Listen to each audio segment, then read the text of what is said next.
Avez-vous retiré l'argent? Vous avez été payé, n'est-ce pas? Pourquoi le dis-tu comme si c'était évident?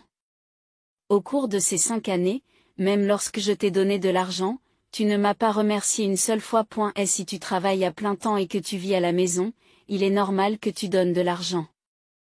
Tu devrais être reconnaissante d'avoir été élevée jusqu'ici. Je comprends ce que tu veux dire, maman.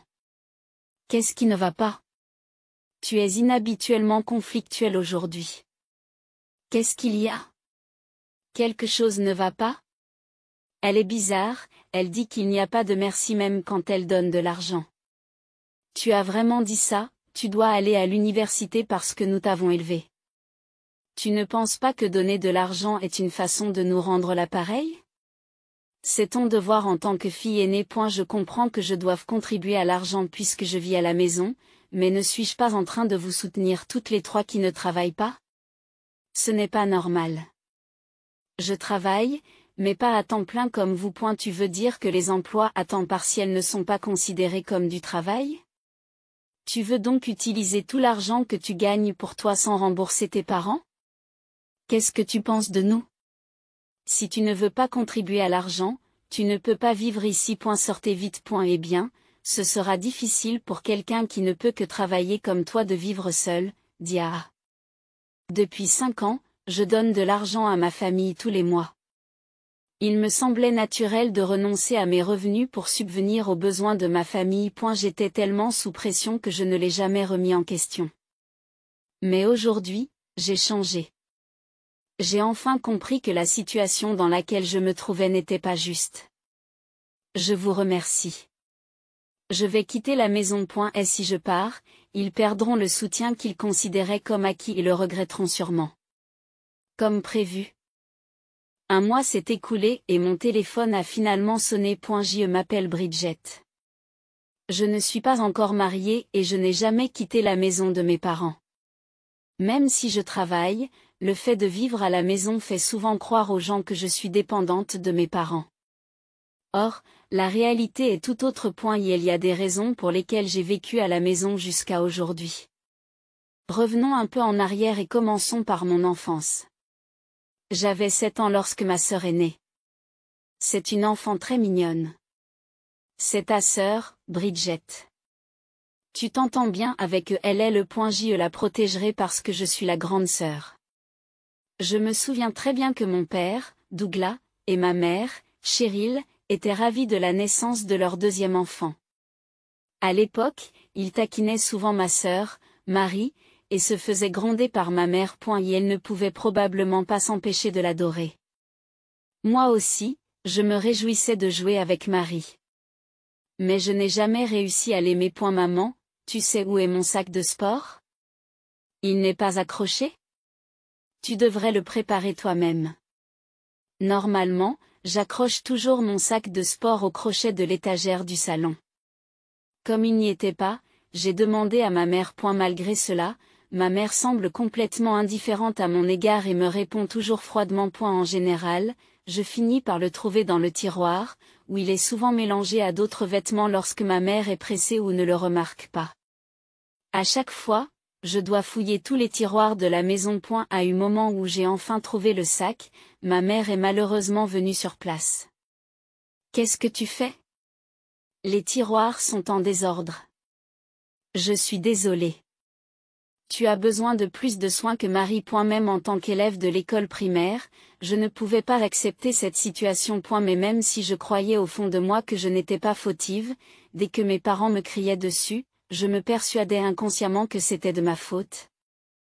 Comme dans la psychologie d'un jeune enfant. Depuis la naissance de ma sœur, ma mère a commencé à se mettre souvent en colère contre moi. À partir de ce moment-là, je suis progressivement devenue incapable de dire quoi que ce soit à ma mère. De plus, j'ai commencé à ressentir la même peur à l'égard de mon père. Que as-tu acheté? Un jouet pour Marie. J'ai pensé qu'elle l'aimerait. Moi aussi, je veux un jouet. Je t'en achèterai un la prochaine fois. Mais ça fait longtemps que tu dis ça. C'est toujours Marie. Ce n'est pas juste. Qu'est-ce qui n'est pas juste? Je l'achète parce que j'en ai envie. Et si tu continues à dire, achète-le, je n'ai plus envie de l'acheter. Au moment où les cris de mon père ont retenti, ma sœur s'est mise à pleurer et il s'est empressé de la prendre dans ses bras pour l'empêcher de pleurer. Ma présence, avec un visage sur le point de pleurer, a été complètement ignorée. Personne ne se souciait de moi. Les réprimandes de ma mère étaient douloureuses, mais l'intimidation écrasante et la voix criarde de mon père étaient quelque chose que j'avais beaucoup de mal à supporter. J'étais toujours tendue et effrayée devant mon père. Ma mère ne m'a jamais défendu. Maman. Tu te fais gronder parce que tu es jalouse de Marie et que tu m'en dis des jouets, surtout parce que tu es la grande sœur et que tu ne comprends pas? Au lieu de cela, viens ici et aide. Moi. Ma mère me tend une éponge savonneuse pour m'aider à nettoyer le dîner. Saisissant l'éponge mousseuse que me tendait ma mère, j'ai lavé la vaisselle l'une après l'autre, comme si cela faisait partie de ma routine. Merci de t'occuper du nettoyage. Ma mère quitta les lieux et alla s'occuper de ma sœur. Alors que je sentais derrière moi la présence de mes parents qui s'amusaient et s'occupaient de ma sœur, je n'avais pas d'autre choix que de continuer à faire la vaisselle seule, en silence. À la naissance du deuxième enfant, il est inévitable que le temps passé avec le premier diminue. Par conséquent, il est courant de ressentir la solitude et l'isolement. Même si l'aîné est encore jeune, on attend souvent de lui qu'il participe aux tâches ménagères et à la garde des enfants. Bien sûr, être parent est plus difficile qu'on ne l'imagine, en particulier lorsque les parents manquent de temps ou de capacités émotionnelles. Il peut être difficile d'accorder suffisamment d'attention et d'amour aux enfants. Toutefois, au fil du temps et lorsque les enfants grandissent, ces questions se résolvent souvent d'elles-mêmes. J'ai essayé de me convaincre que le traitement différent que j'ai reçu était dû au fait que ma sœur était encore jeune. Mais la réalité était complètement différente de ce que j'avais prévu. Au contraire, la situation s'est aggravée et la différence de traitement entre mes parents et ma sœur s'est accentuée. J'ai une demande à te faire, papa. Qu'est-ce que c'est? Dis-moi. Peux-tu m'acheter les vêtements énumérés ici? Combien coûte-t-il? J'espère que ce n'est pas cher. S'il vous plaît, je veux vraiment celui-là. D'accord, j'en parlerai à ta mère. Je t'aime, papa. Ma sœur prend le magazine, le fait tourner comme un jouet et rit joyeusement. Je ne recevais de cadeaux de mes parents que lors de journées spéciales comme les anniversaires ou Noël. Mais c'était différent pour ma sœur. Si elle disait qu'elle voulait quelque chose, même s'il s'agissait d'objets insignifiants, nos parents le lui achetaient immédiatement.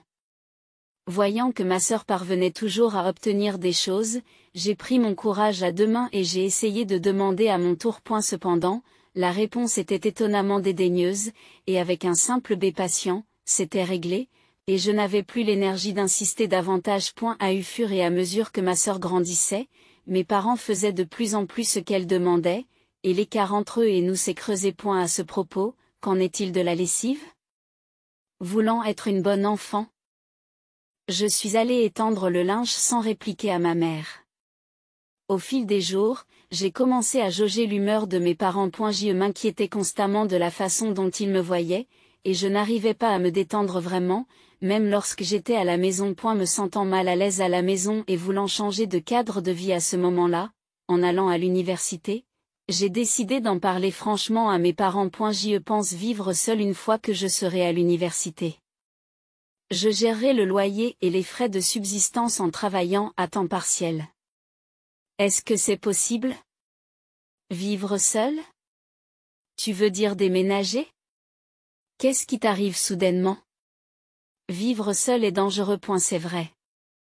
Papa serait triste si tu partais, Bridget. On s'inquiète pour toi. Même s'il n'approuvait pas le fait que je vive seule, je n'ai pas insisté et j'ai abandonné l'idée. Au début, j'ai eu l'impression que mes parents ne s'intéressaient qu'à ma sœur. Mais ce qu'ils ont dit semble indiquer que mes sentiments n'étaient qu'un malentendu unilatéral. Mes parents semblaient tenir à moi en tant que leur fille, et mon père en particulier semblait attristé à l'idée que je parte. En voyant leur réaction, le nuage dans mon esprit s'est dissipé et je me suis sentie soulagée. Peut-être surprise par mon désir de vivre seule, j'ai remarqué un net changement dans l'attitude de mes parents.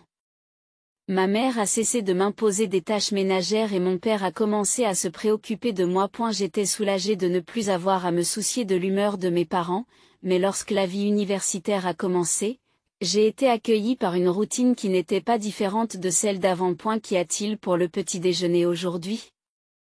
Je n'ai pas dormi de la nuit et je ne l'ai pas encore préparé. Tu ne l'as pas encore fait? Quelle heure pensez-vous qu'il soit? Ne néglige pas tes tâches ménagères sous prétexte que tu vas à l'université. Tu dois travailler pour payer tes frais de scolarité. Bonjour. C'est yes, le petit déjeuner est déjà prêt. Je vais le préparer rapidement, alors attendez encore un peu, s'il vous plaît. Pressé comme je l'étais, j'ai attrapé le toast chaud du grille-pain sans perdre une seconde et je l'ai placé dans une assiette. J'avais beau être très occupé, personne ne voulait m'aider. Jusqu'à ce que j'apporte le petit déjeuner sur la table, il continuait à s'asseoir sur le canapé et à regarder la télévision sans bouger. Mes tâches ne s'arrêtaient pas à la préparation du petit déjeuner. J'étais responsable de nombreuses autres tâches ménagères. La préparation du dîner, le nettoyage et la lessive, je m'occupais essentiellement de toutes les tâches ménagères. Auparavant, je croyais que mes parents se souciaient de moi et que c'était pour cette raison qu'ils m'avaient demandé de vivre seul, mais je me suis rendu compte qu'il s'agissait d'un malentendu. À l'approche de mon diplôme, j'ai décidé une fois de plus de quitter cette maison. Papa, maman, je veux que vous m'écoutiez. Après avoir obtenu mon diplôme, je vivrai seule. Veux-tu vivre seule à ce point? Pourquoi ne restes-tu pas ici jusqu'à ce que tu te maries? C'est vrai. Après tout le mal que nous nous sommes donné pour t'envoyer à l'université, tu veux nous quitter dès que tu auras obtenu ton diplôme? Ne piétine pas nos sentiments. Tu as l'intention de nous abandonner quand nous ne serons plus utiles. J'avais l'impression que mes parents n'accepteraient pas que je vive seule parce qu'ils devraient faire les tâches ménagères et le ménage sans moi. Mais cette fois-ci, j'étais déterminée à ne pas céder à leur opposition et à m'en tenir à ma propre volonté, quoi qu'il arrive. Cependant, mes deux parents ont pleuré et m'ont supplié de ne pas partir, disant qu'il était cruel de les abandonner. Face à cette facette de mes parents que je n'avais jamais vue auparavant, je me suis retrouvée émue et j'ai dû une fois de plus renoncer à l'idée de vivre seule. Cet incident a vraiment été un moment qui aurait pu changer mon destin. Comme je n'ai pas réussi à vivre seule, ma vie est devenue beaucoup plus difficile par la suite. Après avoir obtenu mon diplôme universitaire, j'ai décroché un emploi dans le domaine de la vente au sein d'une compagnie d'assurance. Je travaillais du matin jusqu'au soir, constamment occupée à des tâches quotidiennes. Malgré cela, la situation dans laquelle je suis presque seule responsable des tâches ménagères n'a pas changé.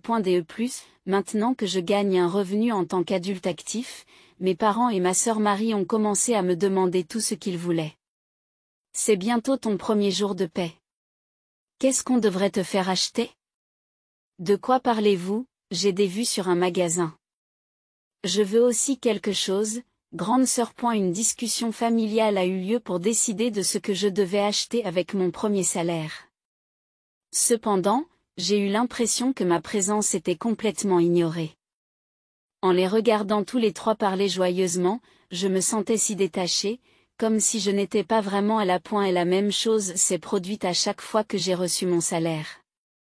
S'il s'était agi simplement de demandes mignonnes de leur part, j'aurais pu les accepter. Mais au bout de 3 mois, ils ont commencé à dire que c'était ennuyeux de me dire ce qu'ils voulaient et ont simplement exigé l'argent. Même s'ils sont de la famille, je devrais pouvoir refuser lorsqu'ils me demandent de l'argent. Cependant, peut-être à cause des traumatismes de mon enfance ou de mon désir d'être un bon enfant, je me suis retrouvée incapable de dire quoi que ce soit à mes parents et j'ai fini par leur donner de l'argent à contre-séure.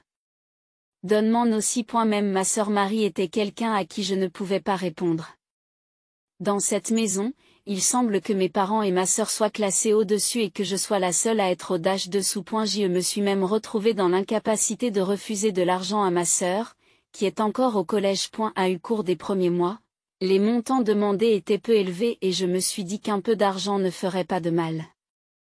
Mais au fur et à mesure que les montants augmentaient, j'ai commencé à avoir des doutes. J'ai apporté la part de ce mois. Je vous remercie pour le travail que vous avez accompli ce mois-ci. Lorsque j'ai tendu l'enveloppe, ma mère l'a reçue avec autant de désinvolture que si elle prenait une télécommande. En tant que nouvel employé, mon revenu était d'environ $2500 en l'espace d'un an. Je me suis retrouvé à donner la majeure partie de mon salaire à ma famille. Il ne me restait qu'environ $200 par mois. Se débrouiller avec $200 s'est avéré plus difficile que je ne l'imaginais. Je ne pouvais pas me permettre de sortir manger avec des amis ou d'aller au salon de coiffure. Mes journées se résumaient à des allers-retours entre la maison et le travail, et je devais rester à la maison même le week-end. À eu travail, comme je ne me cultivais pas bien, des rumeurs sans fondement ont commencé à se répandre, suggérant que j'avais des difficultés financières ou que j'étais trompée par un homme. Incapable de dire la vérité, je n'avais d'autre choix que d'ignorer les ragots au travail. Cette situation s'est poursuivie, avant même que je m'en rende compte, 5 années s'étaient écoulées et j'avais atteint l'âge de 28 ans. Ce n'est pas que j'ai simplement traversé ces 5 années sans rien dire. Même si je n'ai pas obtenu de résultats qui ont radicalement changé ma situation. J'ai certainement fait quelques petits efforts. Puis-je réduire un peu l'argent que je donne à tout le monde? Est-ce que cela ne pose pas de problème? Ce n'est pas possible. Qu'est-ce que tu racontes? Le visage en colère de mon père était juste devant moi. Je pouvais sentir l'intensité comme s'il était sur le point de m'attaquer. Je suis désolé. Alors que mon père s'éloignait de moi, je me suis rendu compte que j'avais inconsciemment retenu ma respiration, et j'ai finalement expiré profondément, soulagé. Chaque fois que j'hésite à remettre mon salaire, mes parents utilisent diverses méthodes pour faire pression sur moi. 5 ans après le début de mon travail, mon salaire mensuel s'élève à environ $3000. Parmi mes pairs, ce montant est plutôt bon, et c'est aussi parce que j'ai travaillé très dur. Cependant, la raison de cet effort n'est pas nécessairement louable.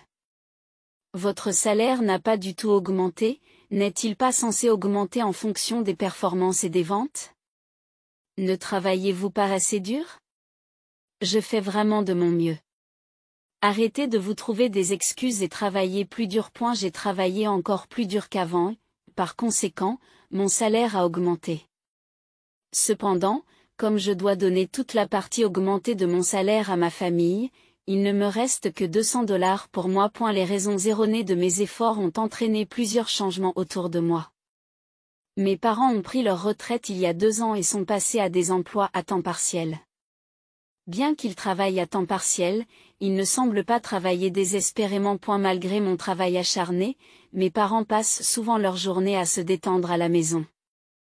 $3000 par mois, c'est le montant habituel pour une famille de 4 personnes. Et mon salaire suffit à peine à assurer le train de vie de toute ma famille. Mes parents, qui n'ont pas à se soucier des dépenses courantes, utilisent librement l'argent qu'ils gagnent grâce à leurs emplois à temps partiel. J'y suis rentré. Oh, bon retour parmi nous. Lorsque je suis rentré à la maison, j'ai vu mes parents en train de déguster des bonbons dans le salon. Pour le monde extérieur, le mode de vie de mes parents ne semble pas très différent de celui des autres familles. Cependant, vivant moi-même avec $200, leur façon de déguster des sucreries me semble incroyablement luxueuse. Qu'est-ce que c'est? Du pudding. Il y en a aussi pour toi dans le frigo. Sentant mon retour, ma sœur est sortie de sa chambre pour aller dîner. Alors que je commençais à préparer le dîner, ma sœur a pris le pudding dans le réfrigérateur et a commencé à le manger. Lorsque j'ai ouvert le réfrigérateur pour prendre les ingrédients, j'ai constaté que le pudding que j'attendais avec impatience avait disparu. Ma sœur mange volontiers du pudding avec nos parents, mais à 21 ans, elle est aussi à temps partiel comme eux. Même après avoir obtenu son diplôme de fin d'études secondaires, elle n'a pas poursuivi ses études ni trouvé d'emploi à temps plein, continuant à vivre grâce à l'aide de mes parents. Cependant, comme mes parents dépendent eux-mêmes de mes revenus, en fin de compte, ma sœur dépend aussi de mes revenus par l'intermédiaire de mes parents. D'autres pourraient trouver cette situation bizarre et se sentir en conflit avec elle. Cependant, ayant grandi en observant les humeurs de ma famille et en m'y adaptant, je ne savais plus comment échapper à cette situation. J'y vivais chaque jour avec un sentiment de résignation, comme si je devais passer toute ma vie pour ma famille. Au milieu de tout cela, un tournant dans ma vie s'est soudain produit. Dans le cadre d'un effort visant à rendre le lieu de travail plus confortable pour les employés, l'entreprise a décidé de nommer un conseiller. Cependant, lorsque quelque chose est introduit pour la première fois, tout le monde a tendance à être prudent. C'est pourquoi l'entreprise a décidé de sélectionner une personne de chaque service pour la conseiller.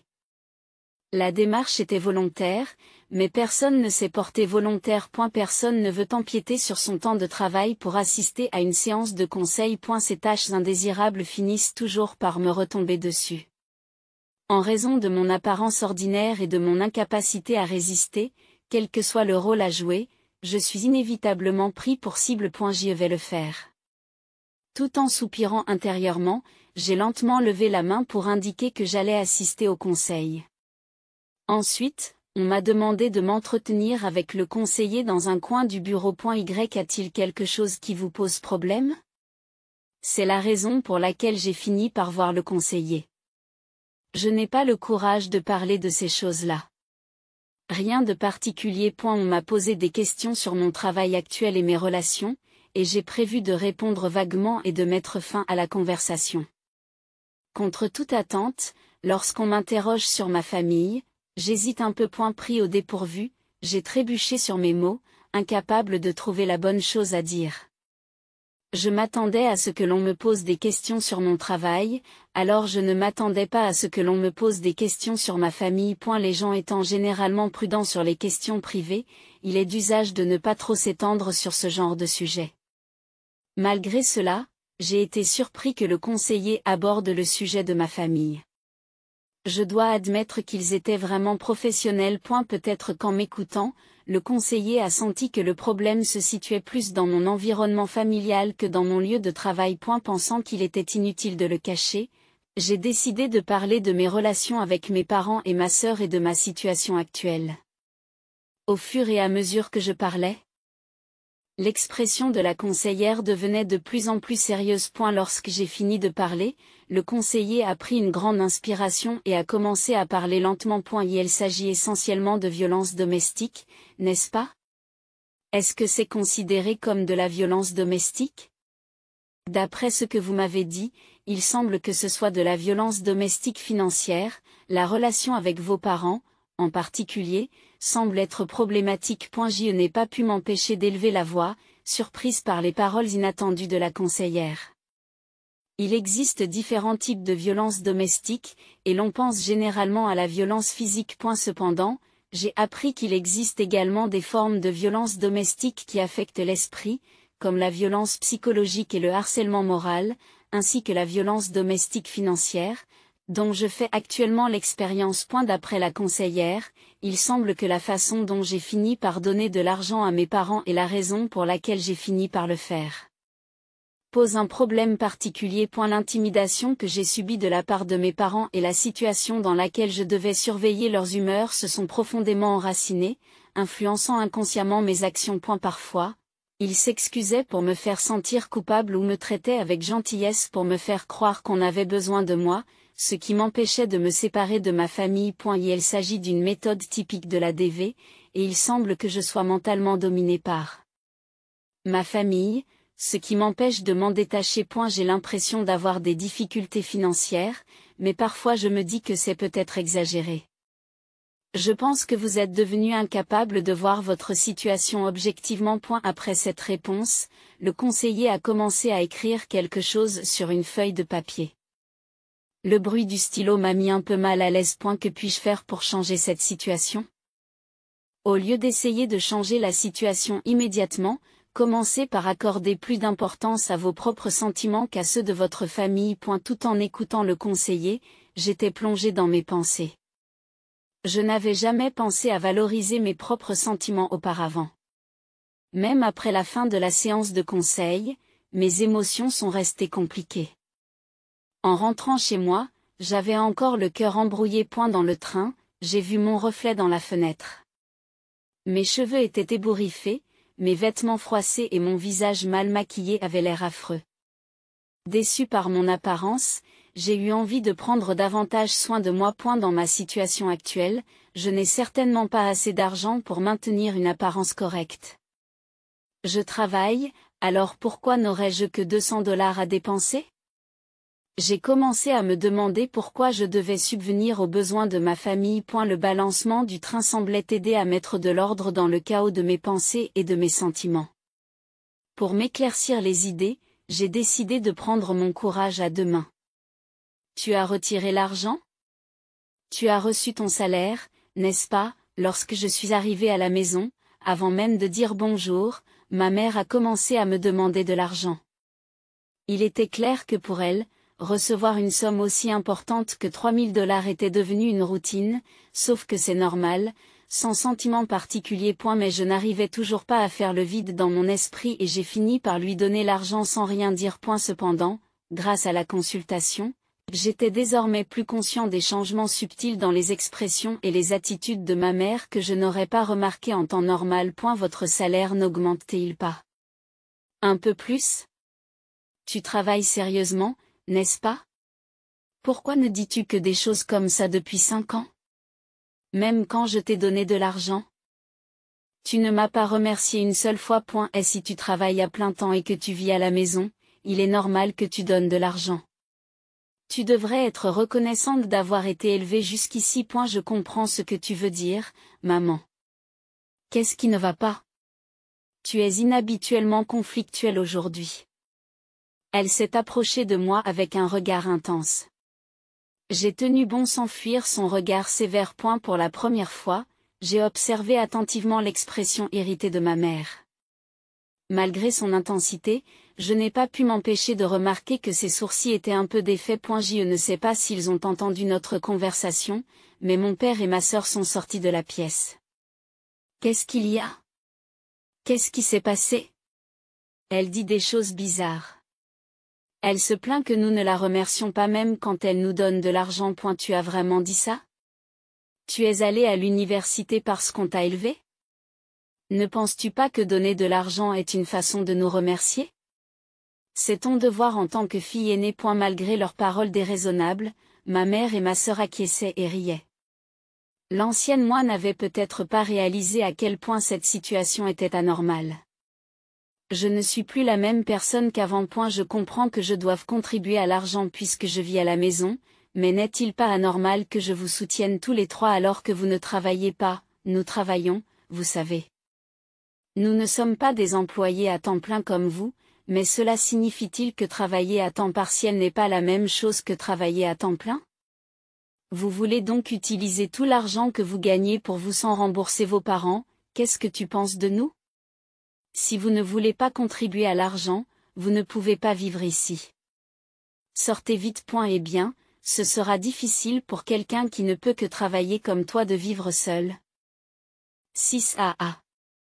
Leurs arguments me semblaient tout à fait irrationnels, et peu à peu, j'ai perdu l'énergie nécessaire pour faire face à cette absurdité. Je comprends que les emplois à temps partiel sont aussi des emplois respectables, mais en réalité, ils vont tous les trois à peine au travail. Je sais que mes parents et ma sœur ne vivent pas dans un luxe excessif, mais je ne peux pas nier le fait qu'ils sont soutenus par mon argent. Comme je les faisais vivre tous les trois avec mon argent, je n'avais pas d'autre choix que de rester à la maison, même pendant mes jours de congé.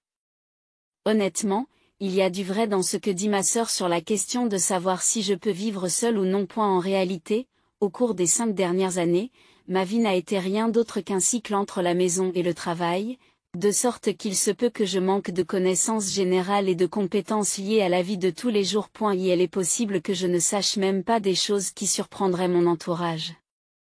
Je ne sais même pas comment les factures d'électricité sont payées. Faute de connaissances de base, je finis par me sentir gênée dans diverses situations. En pensant de la sorte, l'ancien moi aurait décidé de ne pas vivre seul. Mais aujourd'hui, chaque fois que j'entends leurs paroles, je sens remonter la colère qui sommeillait au fond de moi. Je remarque que mes mains sont crispées et je sens une chaleur se répandre dans tout mon corps. L'obscurité qui régnait dans mon esprit avait déjà disparu. Pourquoi dois-je subvenir aux besoins de ma famille? Pourquoi dois-je être traitée de la sorte? Je réalise enfin que cette situation n'est pas correcte et je commence à prendre des mesures pour y échapper. Merci, je quitte la maison. En disant cela, j'ai essayé de quitter la maison comme si j'allais travailler. Qu'est-ce que tu racontes? Attendez. Nous nous sommes trompés. Pardonnez-nous. Ne t'obstine pas et vivons ensemble en paix. Ne nous abandonnez pas, nous nous sentirons seuls. Les trois, paniqués par mes actes, tentent désespérément de me persuader de rester. Elles se sont accrochées à moi en pleurant, comme si elles me comprenaient, comme elles le font toujours. C'était exactement la méthode typique de DV que le conseiller m'avait enseignée. D'un point de vue objectif, c'était évident. Je me suis douloureusement rendu compte à quel point j'avais été stupide auparavant. Au revoir. Tu as vraiment l'intention de vivre seul? Il ne s'attendait peut-être pas du tout à ce que je quitte la maison. Par conséquent, ils se sont figés, devenant muets comme s'ils avaient perdu leurs mots. En pensant que ce moment pourrait être la dernière fois que je verrai mes parents et ma sœur, je désistrai leurs expressions étonnées fermement dans ma mémoire. Quitter la maison pour vivre seul. C'est aussi simple que cela. En faisant cela, ils pourraient en venir à regretter leurs attitudes antérieures à mon égard. Un mois plus tard, mon rêve de vivre seul a enfin commencé. Il est naturel de se sentir mal à l'aise au début. Cependant, ce malaise s'est progressivement estompé et je me suis habitué à vivre seul. J'ai alors commencé à apprécier la liberté d'une vie sans famille. Pourtant, alors que je m'installais dans cette agréable solitude, ces derniers jours ont été marqués par la sonnerie incessante de mon téléphone. Après le travail, lorsque j'ai consulté mon portable, j'ai constaté qu'il y avait plus d'une centaine d'appels manqués. Les appelants n'étaient que mes parents et ma sœur. J'ai envisagé de les ignorer, mais j'étais un peu curieux de savoir comment ils s'étaient débrouillés tous les trois au cours du mois, alors j'ai appelé ma sœur. Combien de fois pensez-vous que j'ai appelé? Grande sœur, reviens à la maison? Ma sœur avait l'air au bord des larmes, implorant sincèrement de l'aide. C'était la réaction que j'attendais. Les 3 000 $ que j'avais l'habitude de donner à mes parents représentaient la totalité de leurs frais de subsistance. Aujourd'hui, il n'y en a plus. Même s'il ne s'agissait pas de 3 000 $, ils devaient gagner au moins le montant minimum pour survivre, ce à quoi mes parents et ma sœur n'étaient pas habitués. Il était peu probable que ces trois personnes, qui n'avaient pratiquement pas travaillé auparavant, trouvent soudainement un emploi. Se rendant compte qu'ils n'arrivaient pas à joindre les deux bouts, il semble qu'ils aient envisagé de se faire embaucher. Cependant, mes parents avaient déjà dépassé les 60 ans et avaient un important déficit d'emploi, ce qui rendait difficile la recherche d'un nouvel emploi. En outre, il n'y avait guère d'entreprise disposée à embaucher ma sœur, qui n'avait aucune expérience professionnelle. Leur mode de vie consistait à dépenser la totalité des 3 000 $ mensuels, y compris les revenus des emplois à temps partiel, de sorte qu'il ne restait pratiquement plus d'argent sur leur compte bancaire. Ils avaient tous les trois quitté leur emploi à temps partiel de manière irréfléchie pour se concentrer sur la recherche d'un emploi. Sans revenus, ils ont manqué de nourriture et n'ont eu d'autre choix que de me contacter. C'est une situation difficile. J'espère que vous trouverez rapidement un emploi d'ici et là. Je n'avais plus l'intention de les aider, j'ai donc décidé d'écouter et de mettre fin à l'appel. J'ai beau y réfléchir, je ne parviens pas à trouver une explication satisfaisante à la raison pour laquelle j'ai à ce point privilégié ma famille par rapport à moi-même. Avec le recul, les comportements de mes parents et de mes sœurs étaient déraisonnables, mais j'avais continué à les supporter pendant tout ce temps. J'étais mentalement et émotionnellement instable, probablement incapable de reconnaître mes mauvais jugements. Je me suis à nouveau rendu compte à quel point le contrôle et la domination psychologique peuvent avoir un impact sérieux sur la conscience et les émotions d'une personne. Alors que mes parents et mes sœurs semblent se débattre, je vis paisiblement. Maintenant que je suis libérée d'une vie dominée par mes parents, je savoure vraiment la joie de construire ma propre vie de mes propres mains. J'ai décidé de donner la priorité à mes sentiments. Pour l'instant, je pense que je vais aller faire du shopping pour des choses que j'aime pendant mon jour de congé demain.